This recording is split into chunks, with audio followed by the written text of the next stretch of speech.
கனமழையின் காரணமாக தண்டவாளங்கள் அந்த வாரத்தில் தொங்கியிருக்கும் நிலையில் தற்போது அது தொடர்பாக நியூஸ் 18 தமிழ்நாடு பல்வேறு கட்ட செய்திகளை ஒளிபரப்பு வந்தது. இந்நிலையில் சிக்கியிருக்கக்கூடிய 500 பயணிகள் நாளை காலை முதல் மீட்கப்படுவார்கள் என்று அரசு தெரிவித்திருக்கிறது. அண்மை செய்தியாக பார்க்கிறோம்.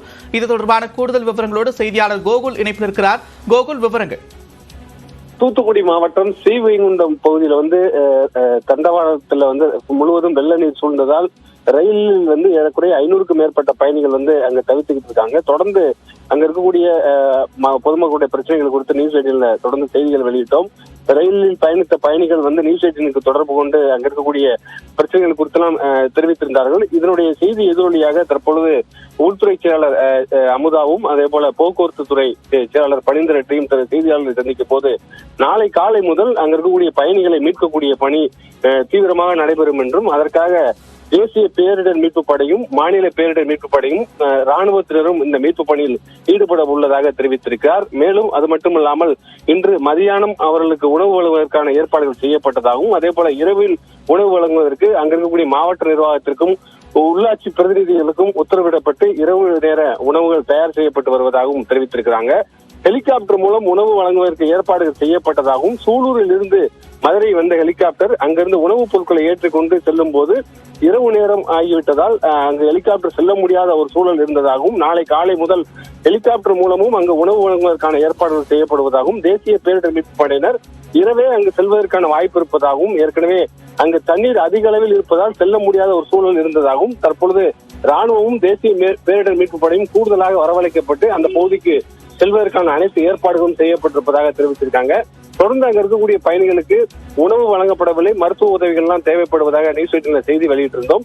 மருத்துவ குழு அங்க உடனடியாக நிவாரணப் பொருட்கள் வழங்குவதற்கான மருத்துவ உதவிகள் செய்வதற்கான ஏற்பாடுகள் எல்லாம் மாவட்ட நிர்வாகத்திற்கு செய்வதற்கு உத்தரவு பிறப்பிக்கப்பட்டுள்ளதாகவும் அடிப்படை தேவைகள் உடனடியாக கிடைப்பதற்கான ஏற்பாடுகள் இன்று இரவுக்குள் கிடைப்பதற்கான ஏற்பாடுகள் இருப்பதாகவும் நமக்கு அதிகாரிகள் தரப்புல தகவலாக தெரிவிக்கப்பட்டிருக்கிறது. நன்றா.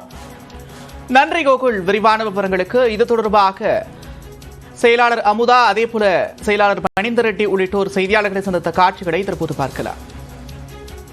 டிஸ்ட்ரிக்ட்ல இருந்து ஒரு மொத்தமாக 41,100 பெட்ஷீட்கள் நம்ம ப்ரொக்யூர் பண்ணி இந்த லாரிகள் மூலமா அனுப்பி கொண்டு இருக்கிறோம்.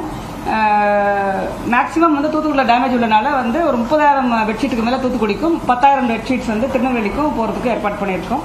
இது மட்டும் இல்லாமல் நாளைக்கு காலையில் மதுரையிலேருந்து ஹெலிகாப்டர் மூலமாக உணவுப் பொருட்கள் ஏர் டிராப்பிங் பண்ணலான்னு சொல்லி முடிவு பண்ணியிருக்காங்க. ஸோ இந்த லாரிகளில் உள்ள பிரெட்டு, பிஸ்கெட்டு, பால் பவுடர் இந்த இத்தியாதி பொருட்கள் எல்லாம் மதுரை ஏர்போர்ட்டு கொண்டு போய் அங்கே ஹெலிகாப்டர் மூலம் ஏர் டிராப்பிங் பண்ண போகிறாங்க. அங்கே ஒரு கோஆர்டினேஷன் டீம் மதுரையில் வச்சுருக்கோம். ஸோ இந்த லாரியில் கொண்டு போகிற பொருட்கள், உணவுப் பொருட்கள்லாம் தனியாக பிரித்து அதை ஹெலிகாப்டர் மூலமாக நாளைக்கு காலையில் ஏர் டிராப்பிங் பண்ணுறதுக்கான ஏற்பாடும் பண்ணியிருக்கோம்.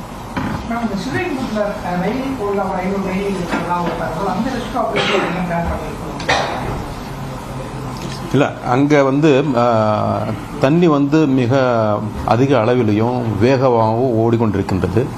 அதனால என்டிஆர்எஃப் கூட அங்கே ரீச் ஆக முடியல. அதனால தான் ஏர் ட்ராப் பண்ணலாம்ட்டு உணவு சூலூர்லேருந்து அவங்க கிளம்பி ஹெலிகாப்டர் கிளம்பி வழியில் மதுரையில் நிறுத்த வேண்டியாயிடுச்சு ஃபியூலிங்காக. அதுக்கப்புறம் அவங்க இருட்டானதுனால அவங்களால ட்ராவல் பண்ண முடியல. ஸோ நாளைக்கு காலையில் தான் அங்கே போய் ரீச் ஆகும்.